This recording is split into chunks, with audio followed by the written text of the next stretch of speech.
Bonjour, thank you for watching. This is Thierry Bell. I'm the founder of Global Fashion Management.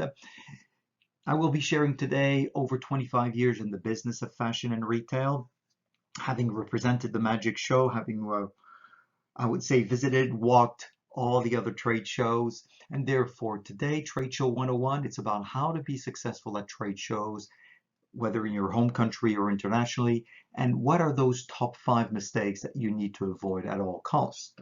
Now, let's drill down straight away. There's 3 key things I want to highlight that I'm sure you know already. Have an objective.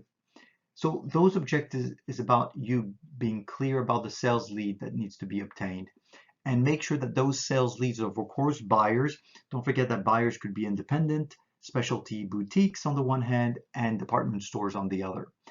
But do not minimize the importance of the other fashion stakeholders like the press, agents, distributors, and maybe also people like consultants, whether ourselves, but also logistic companies or credit management companies.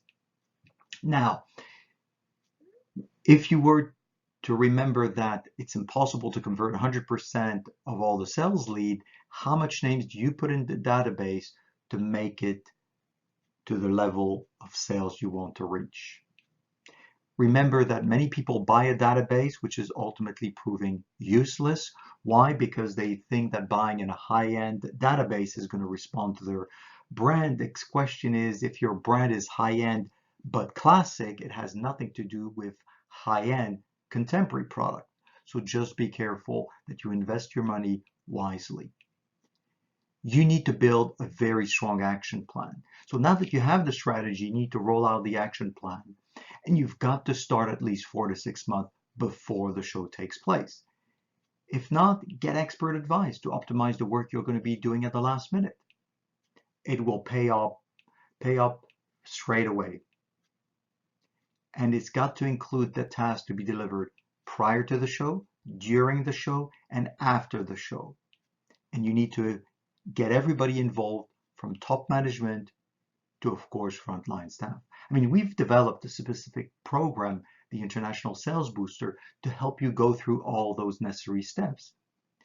Ensure that you're as ready as you can be. It's really about implementing from the start international best practice. So, of course, I'm not going to drill down today on having your collection ready and available on time.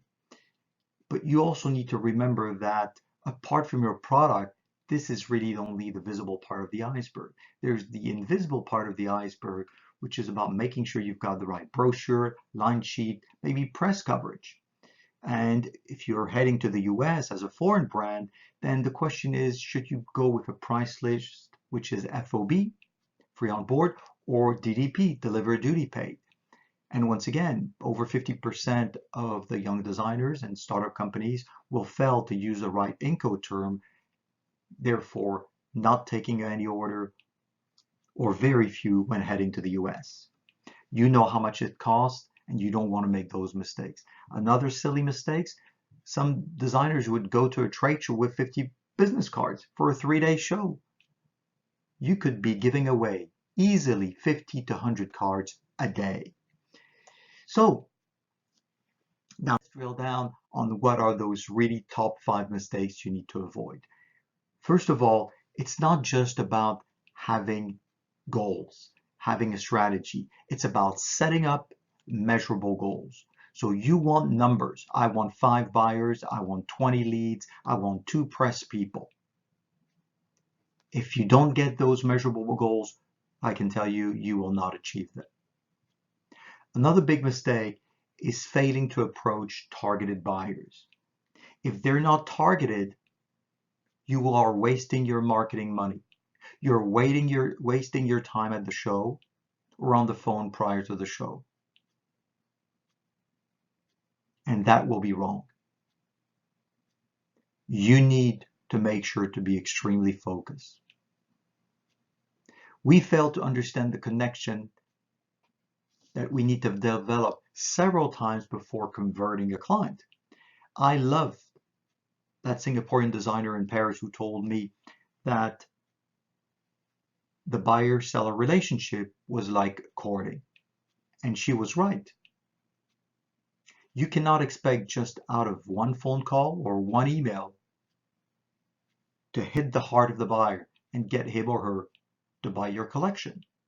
So think about not only connecting once, but what would be the series of emails, phone calls, or a mix of those connections which will impact the most. The fourth major mistake is not training your team and your partners.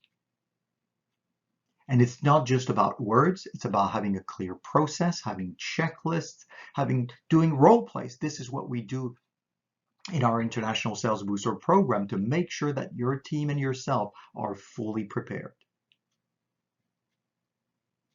We want no mistakes in the way you're going to be investing your money on trade shows. They cost too much. Those mistakes will cost you a lot. We're coming back from a show in Paris where we act as a brand expert, and speaking with a young designer, she invested over 8,000 euros, and today, that's it. She has to close her business. The last mistake is there's much more than just a product to be successful. Why? Well, because the buyer, of course, needs to love your product.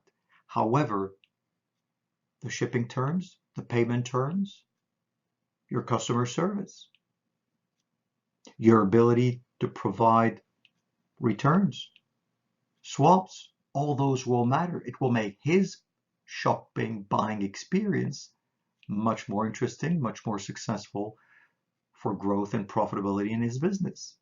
So make sure that you take into account all those points to make sure that you build a successful trade show experience for yourself and for your buyer. We are here to share over 25 years.